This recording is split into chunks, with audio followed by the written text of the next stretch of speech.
Halo, halo teman-teman, apa kabar? Assalamualaikum warahmatullahi wabarakatuh. Perkenalkan, nama saya Danang Wibowo, NIM 0559791138, jurusan Data Science, mata kuliah Struktur Data dengan tutor Bapak Wery Sirait, Eskom Mkon. Pada video kali ini saya akan menjawab soal dari tugas praktek 1 dan memberikan jawaban, yaitu kode-kode dari Java. Mari langsung kita masuk ke dalam kodenya. Nomor 1 adalah buatlah sebuah deklarasi variabel dengan tipe data float yang bernama struktur baris. Oke, untuk nomor 1 ini kita diminta untuk membuat deklarasi variabel dengan tipe data float yang bernama struktur baris. Untuk struktur baris. Nah, di nomor 1 ini sebenarnya kita cuma hanya diminta untuk membuat wadahnya ya, teman-teman, untuk membuat wadah dari kode ya, teman-teman. Di nomor 1 kita bikin variabel bernama struktur baris, lalu kita tipe datanya adalah float. Nah, secara gampangnya float ini kita pakai kalau mau menyimpan angka ya, yang ada komanya atau desimalnya. Makanya kode ini bisa dituliskan yaitu float sama dengan struktur baris ya, teman-teman, dan diakhiri, jangan lupa diakhiri yaitu titik dan titik koma. Secara simpel ya, kita cuma siapin wadahnya tanpa mengisi isinya. Nah, ya secara gambarnya seperti itu untuk nomor 1. Nah, teman, kalau untuk nomor 2 ini kita lanjut. Nomor 2 adalah buatlah sebuah deklarasi variabel dengan tipe data string yang bernama susunan kata baru. Oke, berarti ini tipe datanya string. Lalu nanti kita kasih nama susunan kata baru yang berisi kata di judulnya itu kalimatnya ya adalah pemrograman struktur data Java. Oke, kita buat untuk yang nomor 2. Oke, lanjut nomor 2. Nomor 2 adalah kita bikin variabel string. String namanya susunan kata baru seperti ini. Ini string yaitu, atau kita bikin string isi kalimatnya yaitu pemrograman data struktur. Oh ya, karena ini datanya string, maka kita wajib kasih tanda petik ya, teman-teman. Jadi kodenya bisa tulis string lalu susunan kata baru sama dengan, jangan lupa kasih petik, lalu kita masukkan kalimatnya pemrograman struktur data Java, lalu dikasih lagi tanda petik, baru diakhiri tanda titik dan koma. Lalu kita lanjut ke nomor 3. Nomor 3 ini soalnya adalah buatlah pendeklarasian satu array dimensi dengan nama 8 angka. Oke, tipe data integer yang berisi angka 10, 12, 18, 23, 33, 58, 67, dan terakhir 82. Pendeklarasian tersebut dengan menggunakan bahasa pemrograman Java. Oke, berarti nomor 3 ini kita pahami soal nomor 3. Nomor 3 adalah kita masuk ke array satu dimensi. Lalu namanya adalah 8 angka. Kalau kita bayangin ya, kalau array ini kayak kita memiliki deret kotak yang isinya itu angka semua.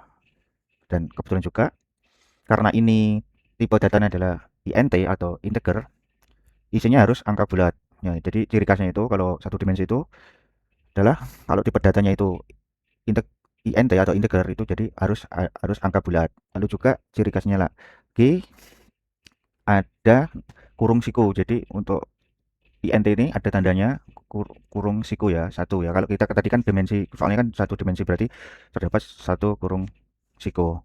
Nah, maka untuk kodenya dapat ditulis yaitu ya kita langsung masukin int kurung siku 8 angka sama dengan, nah ini jangan lupa dikasih kurung kurawal. Kurung kurawal ini untuk apa ya, menyatukan atau himpunan. Jadi himpunan angka ini kita supaya menjadi satu. Jadi buka kurung kurawal 10, 12, 18, 23, 33, 58, 67, dan terakhir 82, lalu ditutup dengan kurung kurawal, lalu diakhiri dengan titik koma. Lalu kita masuk soal nomor 4. Nomor 4 ini adalah buatlah pendeklarasian array 2 dimensi dengan nama 2 angka tipe data string yang terdiri dari 3 baris dan 3 kolom. Berarti ini nanti 3 kali 3 ya, teman-teman. Jadi 3 kali 3. Kalau nomor 3 tadi array 1 dimensi, ya kan? Tipe datanya int atau integer. Kalau nomor 4 ini array 2 dimensi, ya kan? Tipe datanya adalah string. Terdiri, jadi kita ulangi lagi ya soalnya ya. Buatlah pendirian array 2 dimensi dengan nama 2 angka tipe data string. Ya, jadi ini tipe data string. Kalau nomor 3 tipe datanya int, nomor 4 adalah string. Yang terdiri dari 3 baris dan 3 kolom. Berarti nanti 3 kali 3 ya. Isi baris dari kolom berisi angka 2, 4, 6, 8, 10, 12, 14, 16, 18. Pendegrasian tersebut dengan menggunakan bahasa pemrograman Java. Oke, nah kalau nomor 4 ini sebenarnya sedikit unik, teman-teman, karena kita diminta untuk bikin array 2 dimensi. Jadi itu kayak kita disuruh untuk membuat baris dan kolom. Nah, kebetulan tadi kan ukurannya terdiri dari 3 kolom, 3 baris dan 3 kolom, berarti ukurannya adalah 3 kali 3. Tapi tipe datanya harus string. Nah, ingat teman-teman, kalau string itu harus ada atau dibungkus pakai tanda petik 2, teman-teman ya, tanda petik ya. Jadi dan lalu karena apa namanya, isinya ini harus, walaupun meskipun isinya angka, karena ini datanya string ya, teman-teman. Jadi kita harus anggap ini sebagai teks ya, sebagai teks. Makanya kodenya bisa ditulis pakai tanda kutip. Contohnya seperti ini.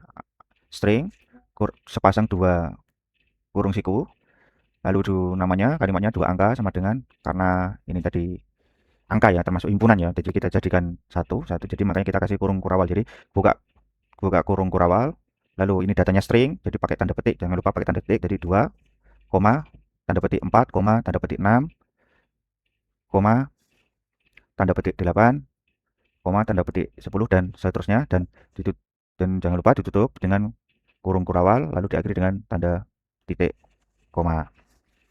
Nah, ini sebenarnya perbedaannya dari satu dimensi sama dua dimensi adalah di array satu dimensi sama dua dimensi ya. Ini perbedaannya di tanda kurung siku ya, teman-teman. Kalau di satu dimensi ini dia pakainya kurung sikunya satu. Kalau di dua dimensi ini dia pakainya sepasang atau dua kurang tanda kurung siku. Oke ya, teman-teman. Untuk lanjut kita nomor 5. Nomor 5 ini soalnya adalah, saya baca dulu nih ya. Nomor 5 ini buatlah deklarasi.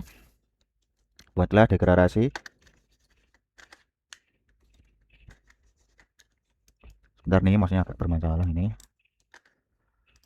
Nomor 5 ini buatlah deklarasi linked list dengan nama urutan list angka yang memiliki list 15, 28, 33, 47, 59. Pendeklarasian tersebut dengan menggunakan bahasa pemrograman Java. Oke, pemrograman Java. Oke, ini yang terakhir ya, nomor 5, soalnya kita sudah jelaskan nomor 1 tadi kita bikin wadahnya, jadi tanpa mengisi nilainya atau isinya ya kan. Nomor 2 kita bikin namanya, makanya tadi adalah programan struktur data Java. Lalu kita masukkan angkanya. Nomor 3 dari array satu dimensi tadi. Jadi kalau saya ulang, kalau satu dimensi itu tandanya itu array satu dimensi tandanya itu pakai kurung siku ya, teman-teman. Jadi kalau satu dimensi berarti satu, kalau nomor 4 tadi array dua dimensi jadi pakainya dua kurung siku atau sepasang. Dan lalu tadi datanya string. Kalau string itu ciri khasnya itu kita harus pakai tanda petik ya, teman-teman. Tanda petik. Dan untuk mengakhiri kalimat itu kita menggunakan tanda titik koma. Nah, oke. Terakhir kita bikin linked list yang bernama urutan list angka. Bedanya sama array, linked list ini lebih fleksibel ya. Jadi lebih enak lah kalau misalnya. Jadi secara fleksibelnya itu gini, teman. Linked list ini buat nambah atau hapus data. Nah, tapi jangan lupa di bagian paling atas kita harus dulu panggil namanya library list atau perpustakaan, yaitu dengan perintah import java.util.linkedAs dan diakhiri dengan tanda titik koma.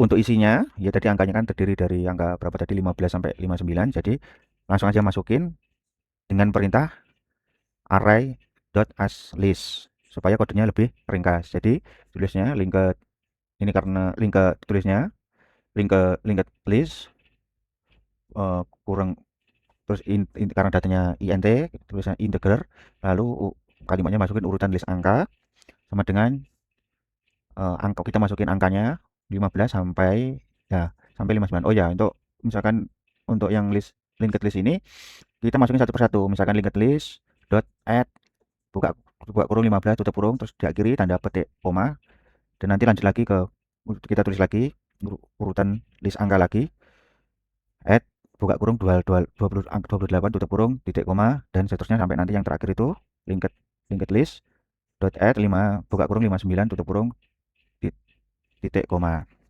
Lalu ini yang dapat kita lihat untuk outputnya ini untuk nomor 1 ini susunan untuk nomor satu ini tadi susunan struktur baris ya ini, terus lalu ini yang nomor dua sistem dot out print in susunan kata baru atau tadi apa tadi nama pemrograman struktur data Java. Kan namanya kalimatnya susunan kata baru, ya kan namanya, terus kalimatnya pemrograman struktur data Java. Lalu nomor 3 tadi 8 angka ya kalau nggak salah, ini outputnya, terus nomor 4 ini 2 angka outputnya ini, dan nomor 5 outputnya ini. Nah, sistem dot print urutan list angka. Nah, baik, setelah tadi kita jelaskan atau saya jelaskan tentang deklarasi variabel dan struktur data, mari kita sekarang kan lakukan uji ya, supaya kita tahu nih program kita ini apakah berjalan atau kan ada error. Oke, kita klik tanda panah. Oke, sudah keluar ya ini. Untuk karena nomor satu tadi cuma wadah, jadi outputnya dia nggak muncul, jadi cuma bikin tempatnya aja. Ibaratnya itu kalau itu kita itu bikin toplesnya, nah lalu yang nomor dua itu kita bikin namanya itu adalah susunan kata baru dan isinya itu pemrograman struktur data Java. Lalu yang nomor tiga itu isinya ini isi 8 angka 10, 12, 18, 23, 33, 58, 67, dan 82. Lalu yang nomor 4 ini juga output programming software isi 2 angka, namanya 2 angka, 2, 4, 6, 10, dan terakhir itu angka 59, dan ini ada tulisannya will sukses ya teman-teman. Oke, itunya sudah, berarti ini semuanya sudah aman ya, nggak ada masalah, deklarasinya sudah aman semuanya. Nah ini ya itu jadi penjelasan singkat dari saya, semoga bermanfaat buat teman-teman. Buat teman-teman semuanya, tetap semangat belajar dan sampai jumpa di lain kesempatan. Terima kasih. Assalamualaikum warahmatullahi wabarakatuh.